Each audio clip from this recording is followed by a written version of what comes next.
موجودی سے دور ہوتے گئے، حضور کے فرمان یعنی شان سے دور ہوتے گئے، آج ہماری حالت یہاں تک پہنچ گئی۔ اس لیے کہ علماء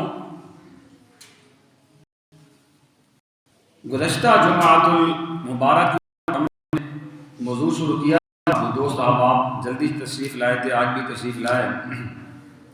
سورۃ الانفطار، سورۃ الانفطار یہ پارہ نمبر 30 ہے، اسے ہم بیان کر رہے تھے یہاں تک کہ ارشاد باری تعالیٰ یا ایھا الانسان ما غرک بربک الکریم، یہاں تک بیان ہوا تھا کہ انسان تجھے کس نے اپنے کرم والے رب کے بارے میں دھوکے میں رکھا ہے۔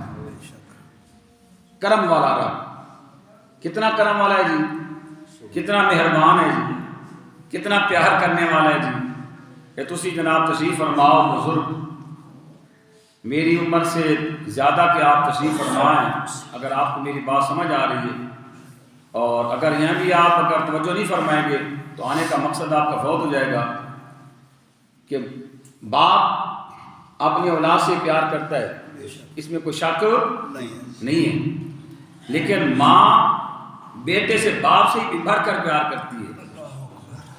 کوئی چیز بچے کے لیے نقصان دہ ہو نا، نقصان دہ، تو باپ بچہ روئے تو اس کو نہیں دیتا۔ اگر کوئی دوائی ایسی ہے جو پلانی ضروری ہے تو بچہ رو رہا ہے تو ماں کہتی خیر ہے، مطلب یہ اس کے اندر رحم والا مادہ، پیار والا زیادہ پایا جاتا ہے۔ تو ماں اپنے بچے سے پیار کرتی ہے، لیکن سنو 70 ماؤں کا پیار اکٹھا کر لو، کتنا جی؟ 70 ماؤں کا، 70 ماؤں کا پیار اکٹھا کر لیں، اس سے بھی بڑھ کر اللہ اپنے بندے سے پیار فرماتا ہے۔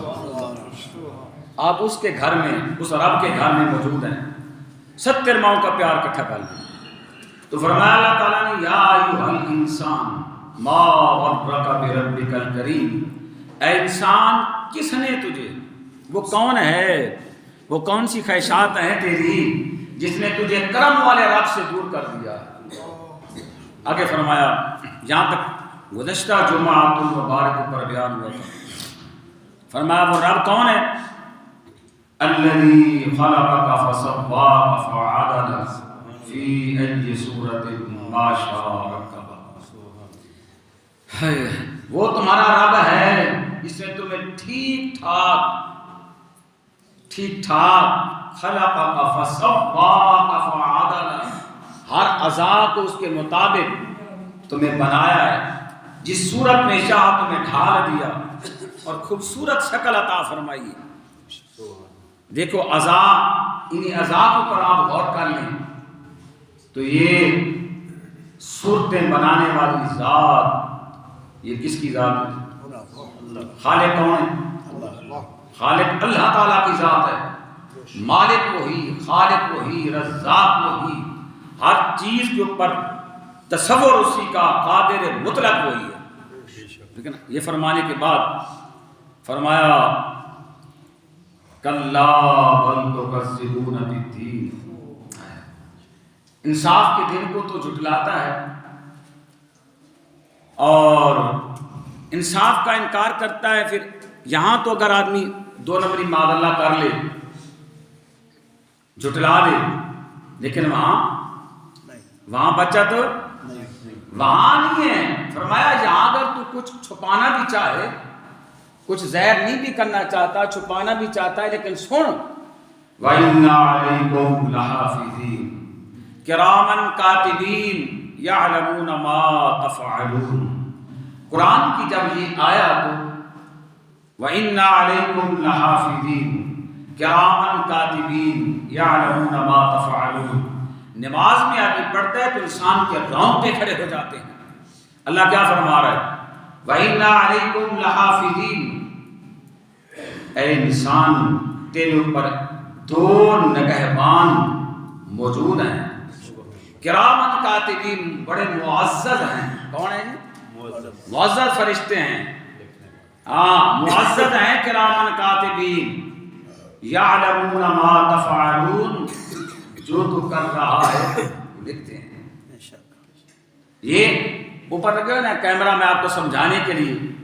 یہ آپ کی جہاں بھی کیمرے لگے ہوتے ہیں جدھر آپ جائیں یا آپ شادی پہ جائیں تو مووی بن رہی ہوتی ہے.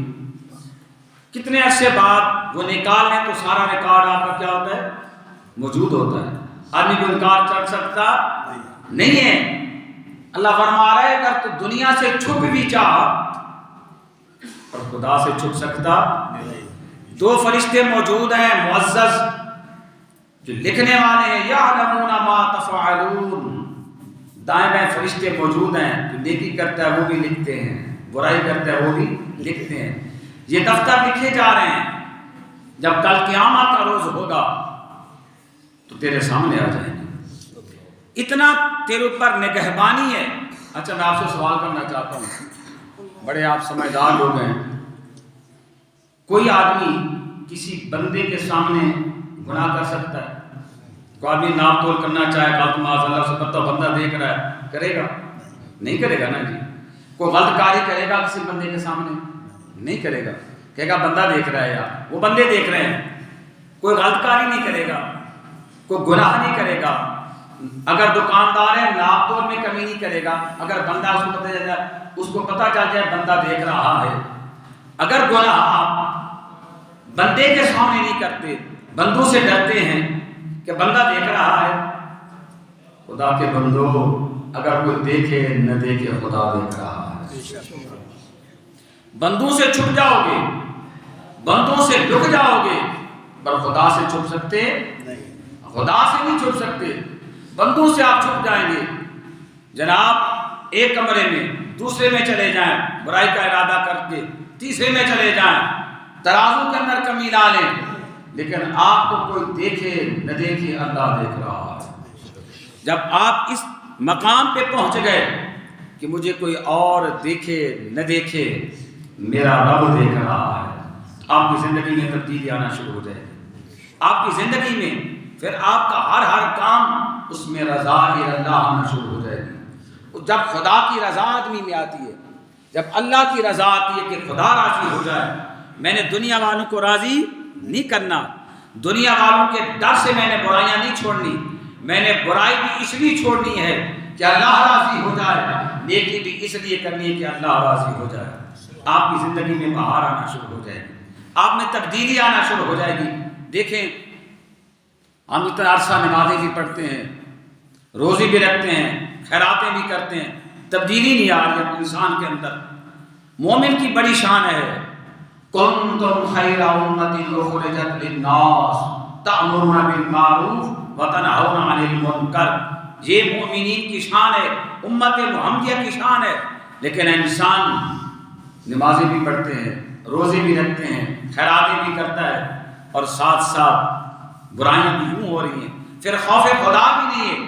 ایک تو حدیث میں نے سنائی تھی نا, ایک ہوتا ہے کہ گناہ کا سرزد ہو جانا.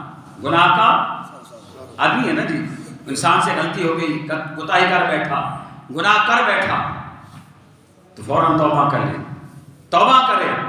اللہ تعالیٰ جل جلالہ شاہ فرماتے ہیں لا تقنطوا من رحمت اللہ. اور ایک ارادہ تن گناہ کرنا کہ خیر معاشرے میں گناہ ہو رہا ہے میں بھی تھوڑا سا یہ کر لوں, پھر اس کے اوپر قائم رہ جانا. ایسا انسان اسی طرح زندگی گزارتا ہے یہاں تک کہ موت کا فرشتہ آ جاتا ہے. اور سنو حضور کے غلاموں, اے رسول اللہ صلی اللہ علیہ وسلم سے پیار کرنے والوں, قبرستان آپ کا بالکل قریب ہے.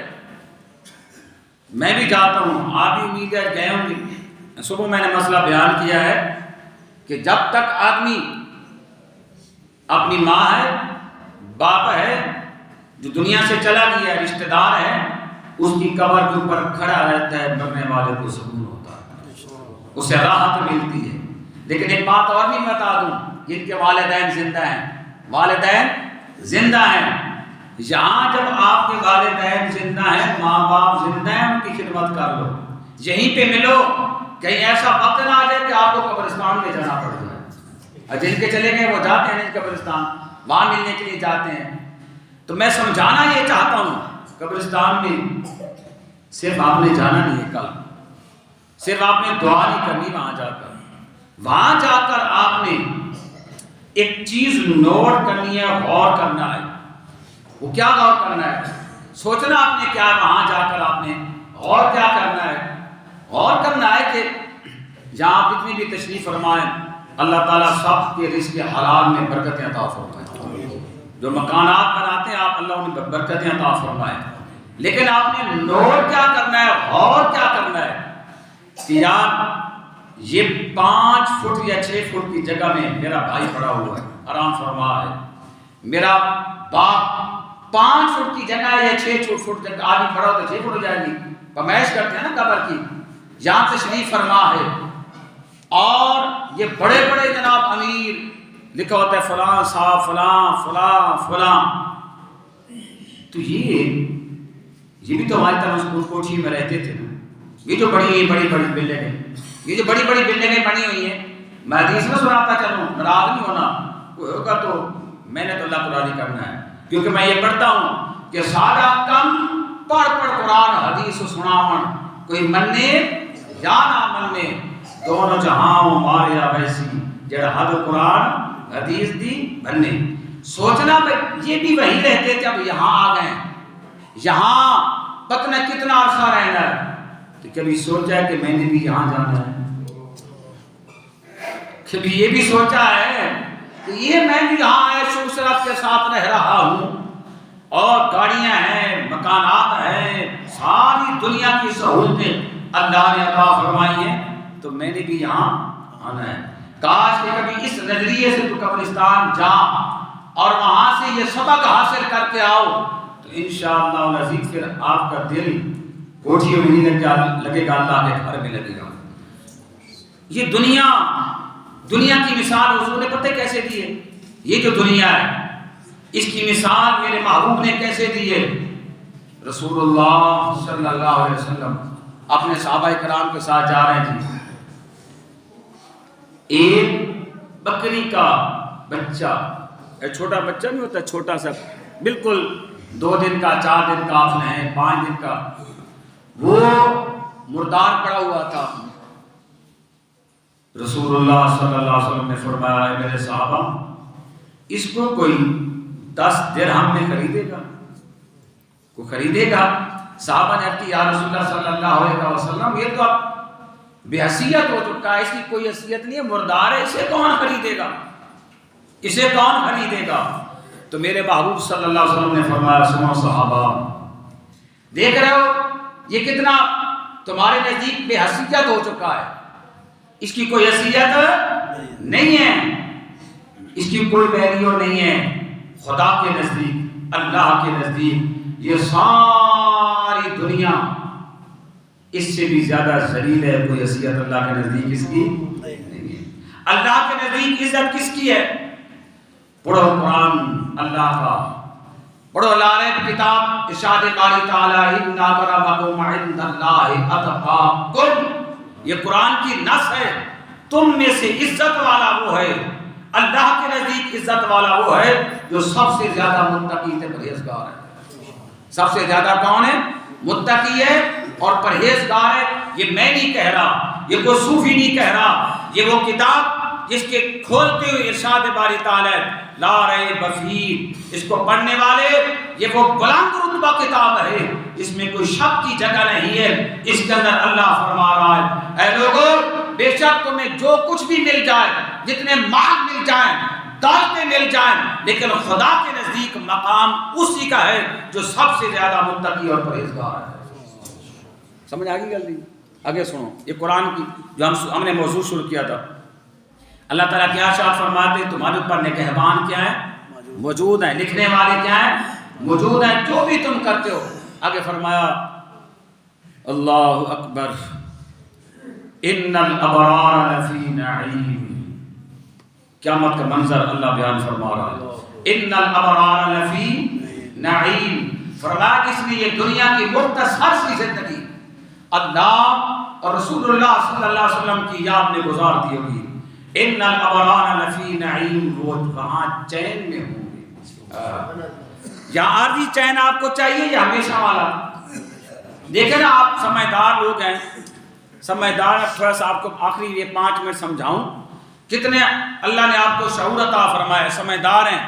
ایک ہوتی ہے عارضی چیز، عارضی. ایک ہوتی ہے ہمیشہ. کوئی آپ کو بندہ کہے کہ یہ چیز میں دیتا ہوں آپ کو، یہ 10 دن کے لیے اور یہ ہمیشہ کے لیے آپ کے لیے، تو سمجھدار آدمی وہی بنائے گا جو ہمیشہ والی ہے، وہی بنائے گا نا. یہ دنیا عارضی ہے، دنیا کا مال و متاع عارضی ہے. ہاں یہاں رہ کر، اس دنیا میں رہ کر آپ آخرت کی تیاری کرنا چاہیں، اس کو سنوارنا چاہیں، اللہ نے آپ کو یہ بڑا قیمتی موقع عطا فرمایا ہے. فرمایا نیکوکار عیش میں ہوں گے، وَإِنَّ الْفُجَّارَ لَفِي جَحِيمٍ، کہ گناہگار جہنم میں ہوں گے. ہاں فرمایا وہ جہنم جس سے کوئی وہاں چھپ سکے گا نہیں ہے، کوئی نہیں چھپ سکے گا، پھر بچ کوئی نہیں سکے گا.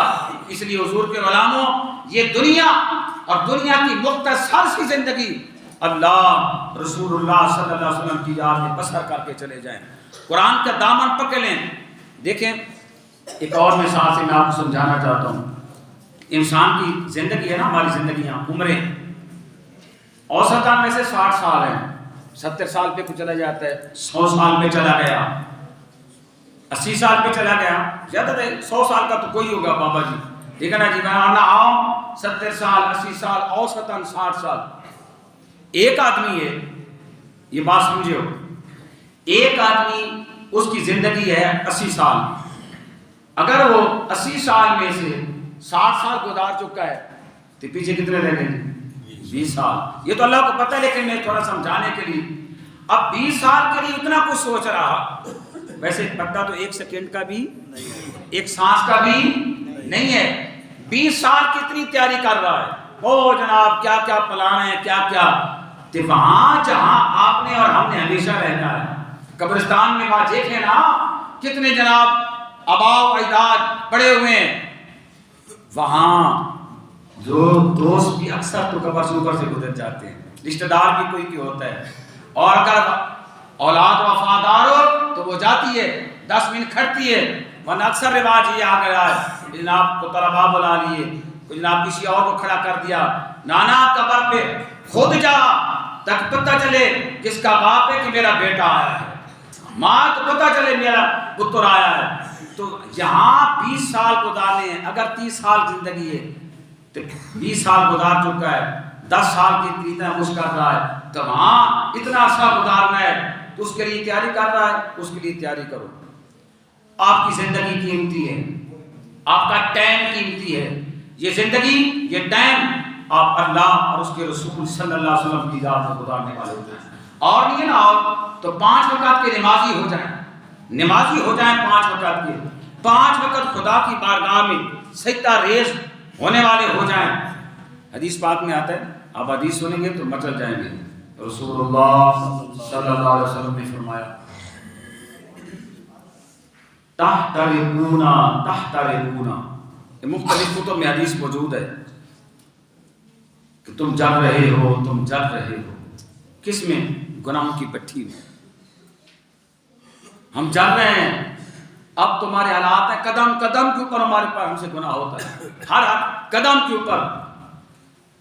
حضور نے فرمایا تحترقونا تحترقونا، تم جل رہے ہو. پھر کیا ہوتا ہے؟ فَإِذَا صَلَّيْتُمُ الصُّبْحَ یا فجر دونوں کے لفظ آتے ہیں. پھر تم صبح کی نماز پڑھتے ہو. کیا کرتے ہو؟ صبح کی نماز پڑھتے ہو. غسلتہا، جب تم نے صبح کی نماز پڑھی نا تو پچھلے گناہ اللہ نے تمہارے دھو ڈالے، معاف ہو گئے. پھر اس نے فرمایا ثم تحترقونا، پھر لفظ آیا تحترقونا فَإِذَا صَلَّيْتُمُ الظُّهْرَ، پھر تم جل رہے ہو گناہوں میں.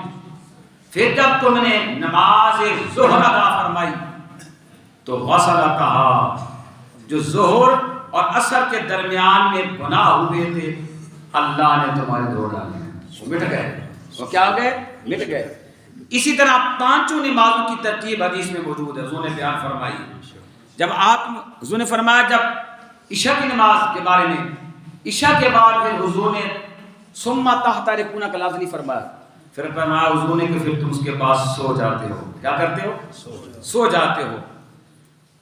اس لیے مسئلہ یہ ہے کہ عشاء کے فوراً بعد سورۃ ملک پڑھیں گھر میں جا کر، سورۃ ملک، سورۃ واقعہ پڑھیں اور اس کے بعد سو جائیں تاکہ آپ سے کوئی گناہ نہ ہو۔ جب آدمی سو جاتا ہے نا تو پھر کوئی چیز لکھی نہیں جاتی، پھر کوئی چیز لکھی نہیں جاتی۔ اگر عشاء کے بعد گیا پھر گناہوں میں مبتلا ہو گیا، پھر گناہ کرتا رہا تو پھر وہی پٹھی میں جل رہا ہے۔ اب دیکھیں 5 نمازیں، اس میں ترکیب دیکھیں، ہر نماز کے بعد دوسری، پھر دوسری، پھر اس کے 5 نمازوں، پورے 24 جو گھنٹے ہیں نا 5 نمازیں اس میں موجود ہیں۔ کملی والے کی امت کے لیے اللہ نے کتنی آسانی رکھی کہ 5 وقت کی نماز ہی پڑھتے رہو، اللہ تمہارے صغیرہ گناہ دھو ڈالے گا، کبیرہ سے بچتے رہو صغیرہ دھو ڈالے گا۔ آخر میں آپ کو چھوٹا سا وظیفہ حدیث کی روح سے بتا دوں کہ رسول اللہ صلی اللہ علیہ وسلم نے فرمایا، کملی والے نے فرمایا کہ جنت کا خزانہ، تو میں نے بتاؤں جسے جنت کے خزانے مل جائے اسے کیا چاہیے؟ وہ کیا ہے؟ جو پڑھتا ہے نا لا حول ولا قوت الا باللہ، یہ جنت کے خزانوں میں سے خزانہ ہے۔ کیا ہے؟ خزانہ ہے۔ تو جسے وسوسے نہیں آتے، آپ خیالات کہتے ہیں عام نماز میں آگے پیچھے خیالات، کثرت کے ساتھ آپ پڑھیں لا حول ولا قوت الا باللہ، اس کو کثرت کے ساتھ پڑھیں، انشاءاللہ یہ خیالات بھی اللہ دور فرما دے گا اور اللہ تعالیٰ آپ کو جنت کے خزانوں میں سے خزانے بھی عطا فرما دے گا۔ اللہ تعالیٰ مجھے اور آپ سب کو شریعت مطہرہ پہ چلنے کی توفیق عطا فرمائے۔